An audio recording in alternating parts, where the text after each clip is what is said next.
Okay, so this is the second part of the series, the tutorial series. So on this part, I think we do need to buy a player from the scouting pool to unlock the training. We're going to do that first.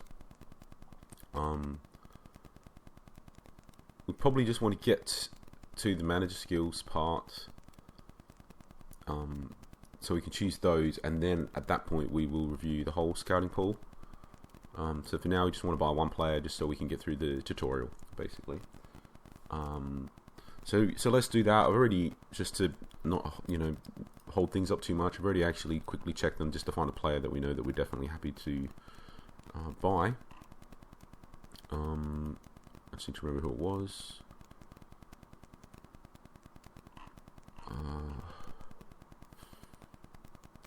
Oh, that's because I'm looking at the auctions list, not the scouter players. That's okay. Right, so I think it was this guy. Yeah, so the level that we're at, this guy should really just be super good. He is 1.86 million, so he would need to be. So we'll just buy this guy. We'll review the pool afterwards. But the general sort of thing we're looking at here is that we don't really want to be paying this type of money for a player unless we're pretty sure that they will still be with us in 3 months' time. Let's say, like, they will still be good enough to compete, like, above the bottom tiers, sort of thing. So in a division or two above where we are. And this guy should be, I mean, he's also quite young. He might develop a bit more. One little tip you can do is go to the player profile and see their training options. So you can see he's still improving a bit. Now his long shots won't. It looks like isn't this time around. We can talk about the training options a bit more, but later, because it's not what we're doing now. But this is just a little tip to help you make a decision potentially to buy somebody. So the important part as well, though, is his speed is going up in a bit more. So and yeah, this guy's just generally very useful. He's fast. He's good in the air, and his finishing isn't great, but and he may not end up being a starting player, but absolutely this is a really awesome kind of player to have to come off the bench for certain situations. Late in the game, have the speed, and it's not great finishing, but he's got great composure and he's got good long shots. So he's not awful. Obviously, his dribbling isn't great, or his strength or whatever. So he's not going to sort of be like taking the team on to score or whatever. He's more like for somebody to run on to through balls and things like that. So. But he affords tactical flexibility off the bench at the very least, longer term, and in the shorter term, maybe he starts, whatever. But I'm just happy to pay this kind of money. I feel like we'll play him a lot. He'll develop a bit more. Probably his ceiling is also quite a bit above his overall at the moment, so he definitely has space to grow, so to speak. His wages aren't too crazy high. So all in all, we can buy him for this much, pay his wages for 3 seasons, develop him up, and even if he's not good enough for us in 3 seasons' time to want to keep on, probably we can increase his value so that maybe we make some money, or at least maybe it didn't, lose that much after taking into account the wages and everything. So it's a pretty safe purchase all in all. So even though he's expensive, we typically would be looking more to pay a tenth of this amount, this type of money, but the wages and whatever, but very high wages we'd want to avoid generally. So we'll go through, we'll review the rest of the players afterwards. But for now, I've just spotted out this guy. Just lots of reasons why this guy is just a great pickup for us. So let's get him. Now, when you buy them, you also have to pay a 10% signing fee, so it's always worth keeping that one in mind. Right, so we've got him now. That's going to allow us to just surge on with the tutorial. So we can now visit the training. Now at this point we could go through all the training options, and we will do this. but we're not going to do it just yet because we're going to check the rest of our scouting pool first, and then we can also do the training options for the players that we pick up. So for now, we can also look at our academy trialists. We have to go to that page to unlock the next step. Now it takes a while to load because it's loading it all up from the server into your local client cache. A lot of these delays are only the first time when you start playing. In the future, when you log in, part of the login process will automatically load up all this stuff into your cache. But as a new user, it's kind of creating a few as you go through the tutorial. So that's why it's a bit of a delay there. Now, we're not going to go through this. Maybe we are. I'm not sure. Okay, I think now's a good time because when we do the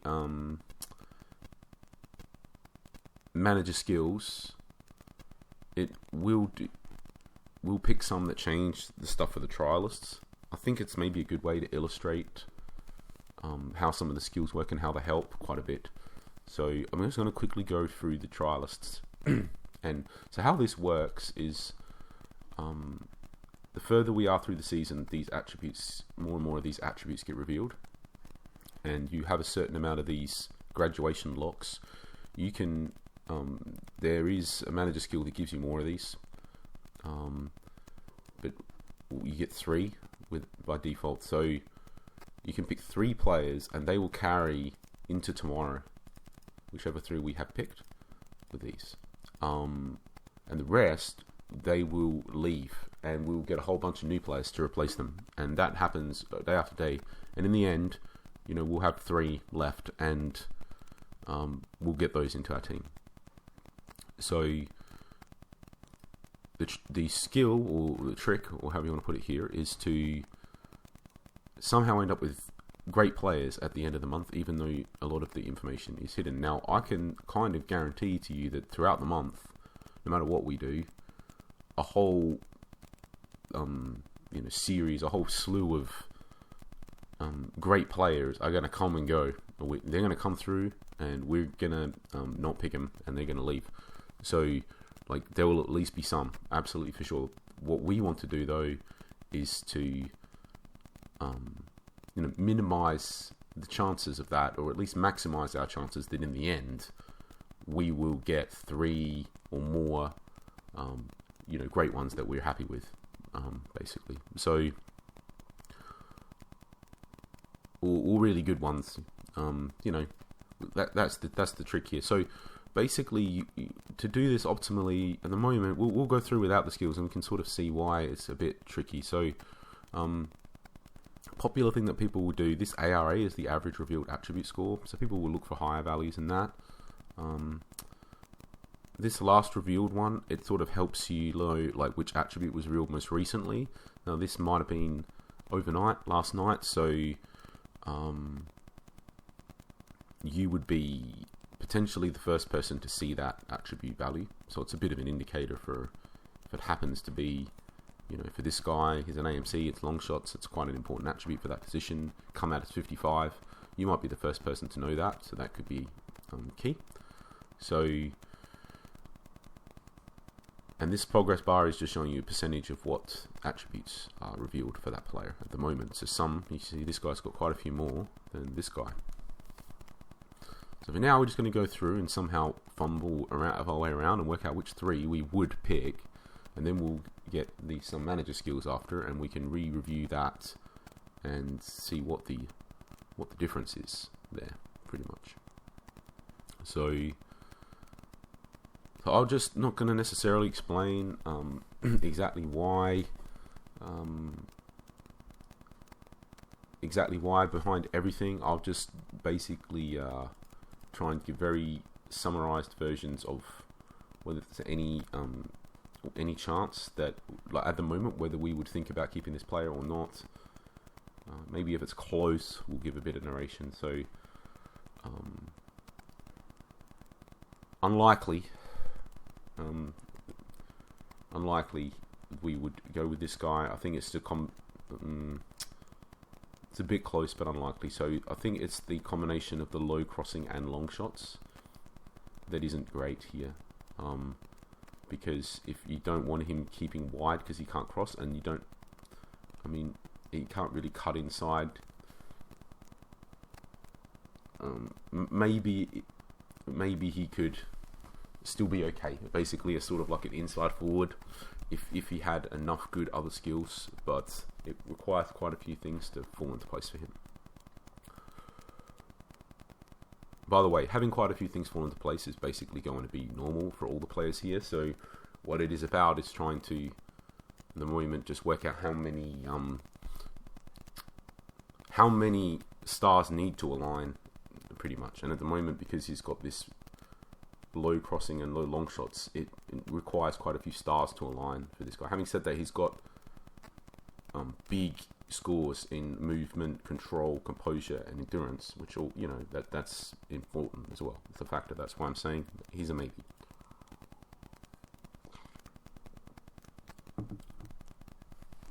Probably not. In particular, the low marking just makes it like a lot of stars need to align here for this guy to be great.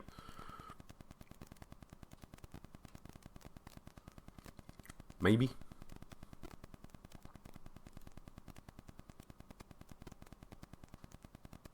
And here's a maybe. At the moment, he's... we'll swap him out straight away for this guy.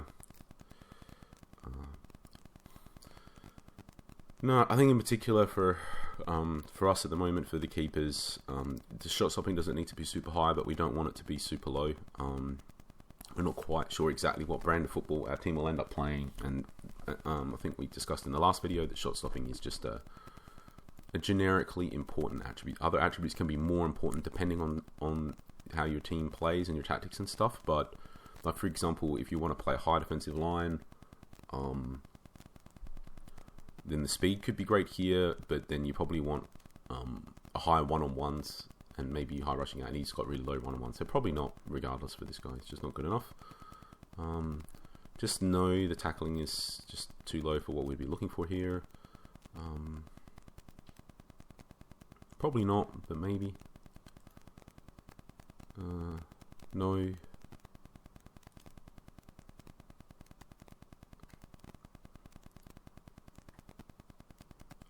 Probably not, but maybe. So there's only a few revealed, so there's just too much, too many question marks. Basically, it's unlikely he will end up good, and in particular, just that 5 aerial ability. Yeah, it's not necessarily a key attribute, but it's like it just makes that everything else generally needs to be of a higher level for him to end up being a guy that we pick, and it's just very unlikely, but possible.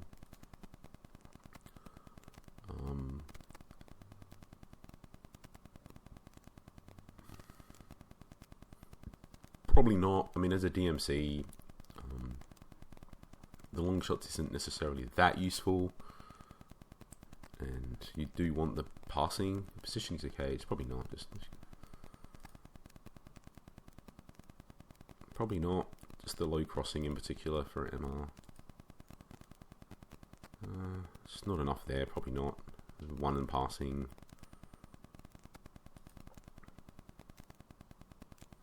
Probably not. Again, just not enough there, and what is there isn't great. Probably not. Again, it's just the marking is, sure, it's okay, but we don't know the tackling, and too much needs to happen for this guy for us to want to keep him when he's only got 22 speed and 31 aerial ability for a centre half. Probably not. Again, just too much needs to happen again. He does have 60 vision, which is great. If he had the 3 in crossing, doesn't bother me. For an MC, it's not that big a deal. The 49 tackling, 50, it's okay. Everything's okay. Work rate not great. Positioning not great. I think it's just, again, the speed, that low speed. It's okay. If he was fantastic, we could go with an MC that has low speed like that if he was awesome at everything else, but he isn't awesome at everything else. He's not going to be. So maybe, but probably not. Like on a low no to maybe, probably.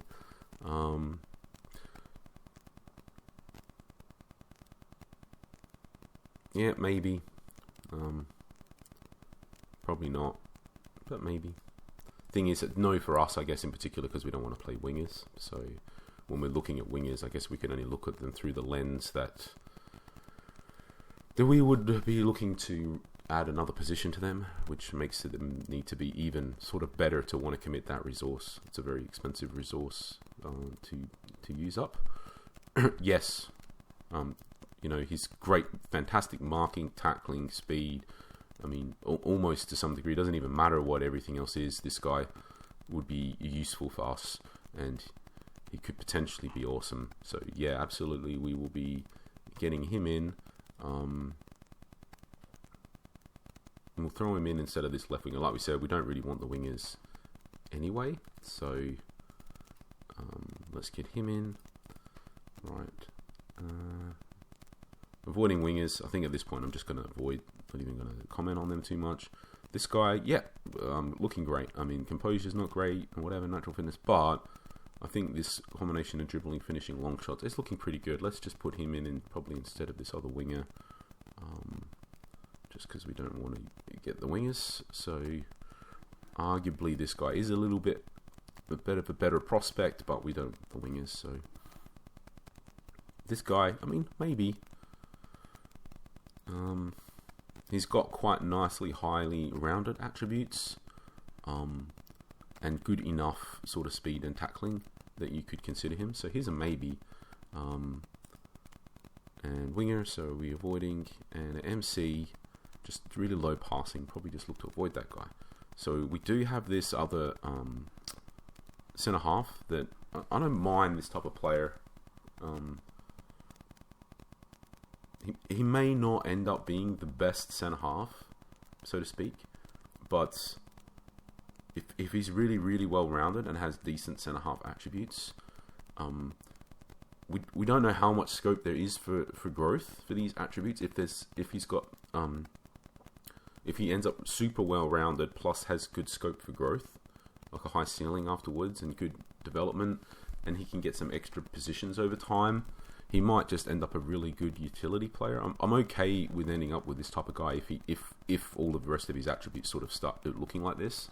I'm not sort of against. I mean, typically at the in the early stages, I mean, we have started sort of a week into the season, so the earlier it is, it will be a bit less revealed generally than this for you, and if the later it is, there will be more. So we've done a week; it's a bit in between. Anyway, I think if we were to pick the three, though, it definitely would. This guy would be one of them.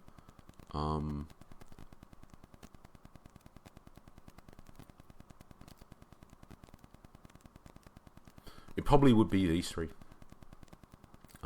For now, we would just be, because we only end up with three anyway.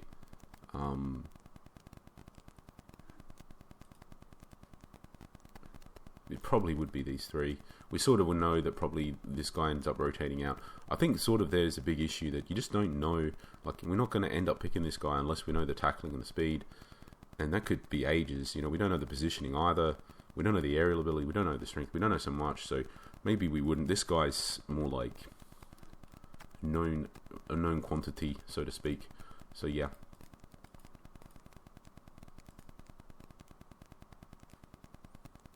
So this guy, we also don't know the speed or the passing or the tackling. Now, we don't know a lot, but I think if he ends up not super fast, like if he ends up, just decent speed or whatever, 30, 40, if he ends up with like really good passing and vision and stuff, like he could be still very good player for us. Or if his passing and stuff may not be as great, but he might end up faster and then he could still be good.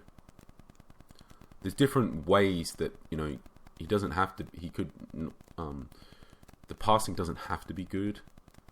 The speed doesn't have to be good. The strength and the aerial ability, like all this stuff, could come out in different combinations, and we would be happy with it. So this guy is a bit less risky than say this guy, where the marking is fantastic, but if the tackling isn't great as well, we wouldn't be interested, and we don't know when that's going to come through. It could be forever, basically. So. It could be forever as far as we're concerned, because if it's not soon, we're going to end up picking someone else anyway in the coming days. So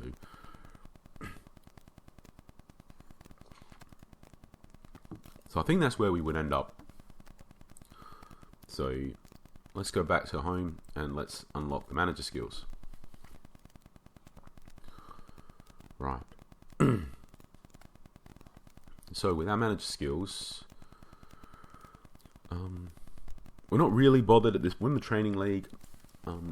If we just get matches played, we end up in the bottom division next season. So for now, it's just sort of like building our team.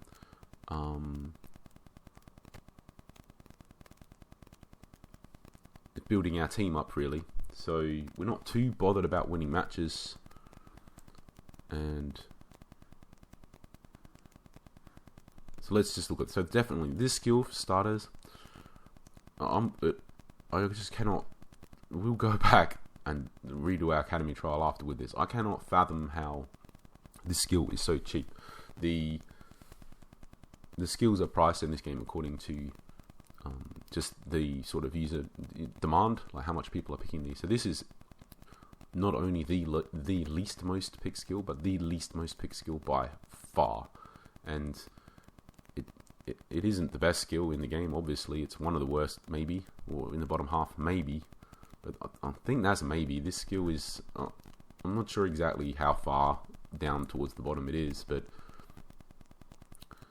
in regards to value for how much it costs, it is by far the best valued skill in the game, and that's what we're looking for here. Generally, is value for us, and plus we're not too bothered about a lot of the other stuff that other teams that are in divisions trying to compete. They're probably a lot more bothered about. They're more concerned with winning matches. We're not that concerned with that at the moment. And again, this graduation, this one is like really underpriced. I think we'll see why. I feel that's the case. We'll redo the trial, so I won't really necessarily, let's say, I mean, at the end of the day, they're not necessarily underpriced at all in regards to, they cost this much and people still don't buy them. So arguably, they're not underpriced at all. But we'll go back and we'll do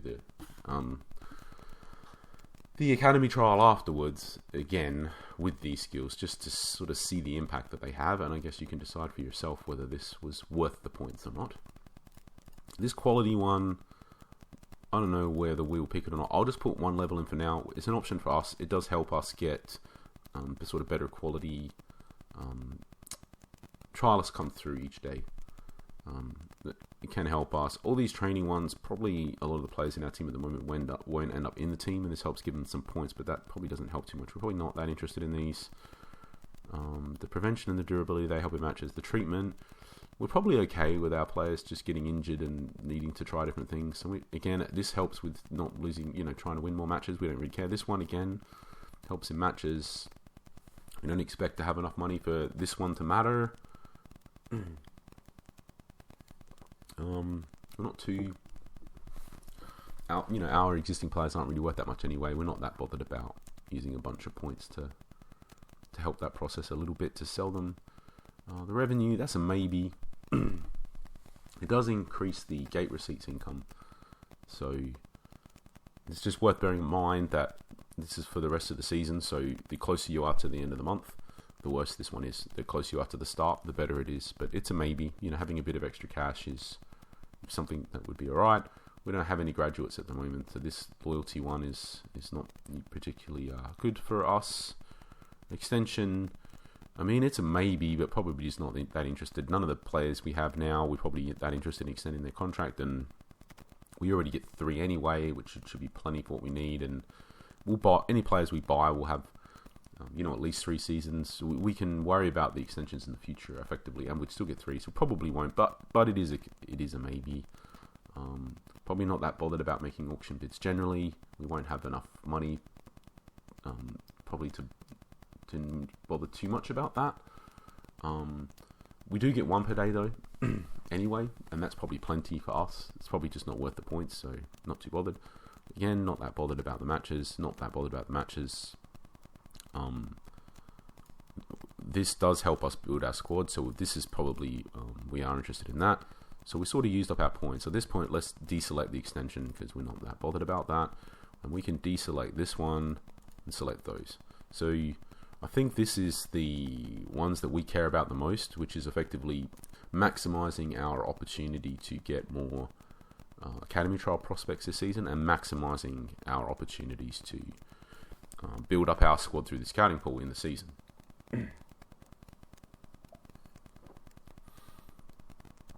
So then we're left with some points still to spend on something. We can get the trading option, like, not too bothered about.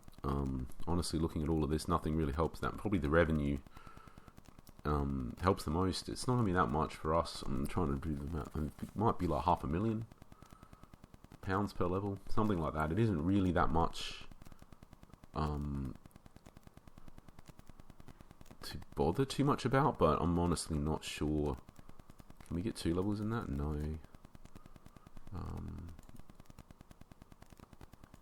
Pretty sure we won't. There's no chance we'll end up. I'm just going to save it. I can't remember. What you can do is you can go to finances and you can see what the dividend can you? Here we go. You can see the dividend threshold is 10 million.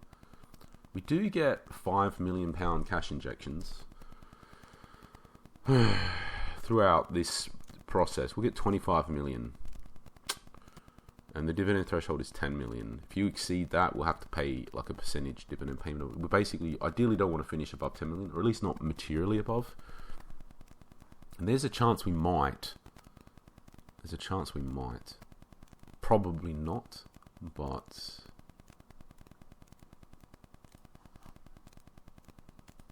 we might. So I think that's probably it's a 20% payment on whatever you are over. So in order to over the 10 million.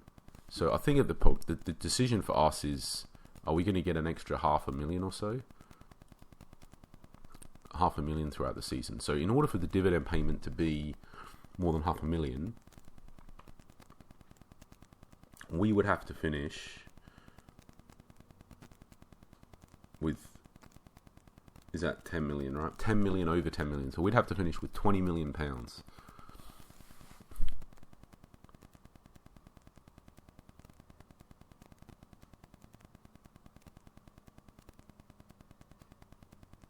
Is that right?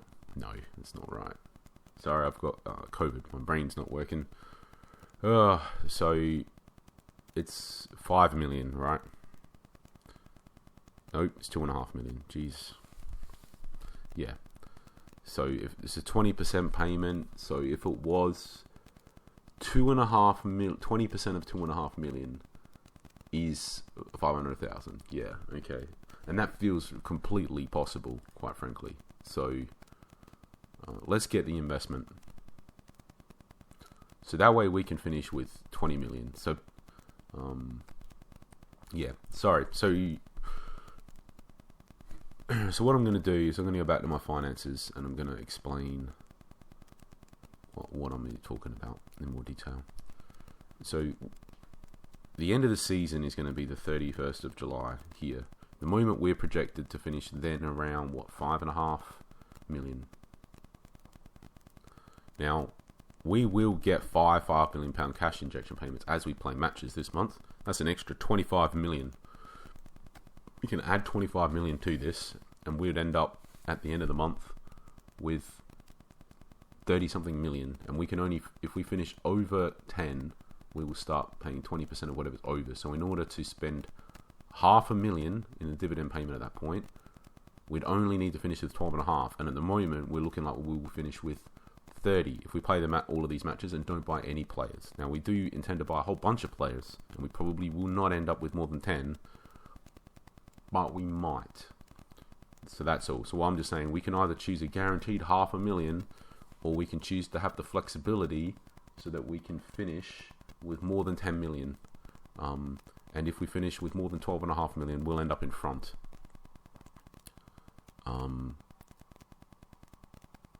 So I'm just saying, I think all things considered, the dividend, this one makes more sense honestly, so I think the trade-off here is the closer you are to the start of the month, you probably want revenue, because one, you'll get more daily income, more days passing to get the daily income, to get the 10% extra on that. So it won't be 500,000 for you. It would be more if it's early in the month, or it will be less, or almost nothing if it's right at the end of the month. And also, the closer you are to the start of the month, the more days you will get to look at your scouting pool, the more opportunities you will have to buy players. So the closer you are to the start of the month, the more you will get extra from the revenue, and the less chance there is you will end up needing the increased dividend threshold, because you will have more opportunities to buy players. Whereas the closer you are to the end of the month, the opposite is true. Especially if you play all of the matches to get all of the all of the cash injection payments. So for us, honestly, I think it could go either way here. But I think in the whole, I'm just going to prefer the increased flexibility to not be, to just have some patience and pick up the right players and not rush into anything. So if we get this one, it pretty much just leaves us with one choice for the skills. If we went the other way, then we would just have to pick something. I don't know what we'd pick. The loyalty doesn't really help at all. So we'd just, pick something else. But in this instance, we're going this way. So we'll get the loyalty. So let's get that.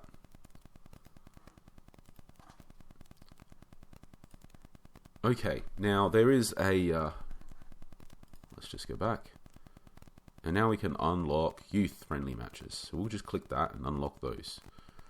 Now we have to play youth-friendly to unlock the Club Pro status. Now we probably will play the youth-friendly, but first we're going to check the rest of our scouting pool. Maybe we end up buying a player that we can use in that. I think this is a good juncture to we'll try and keep the episodes to around half an hour in length at the moment, so it's around that. So we'll break into the next episode. So we'll see you in a second.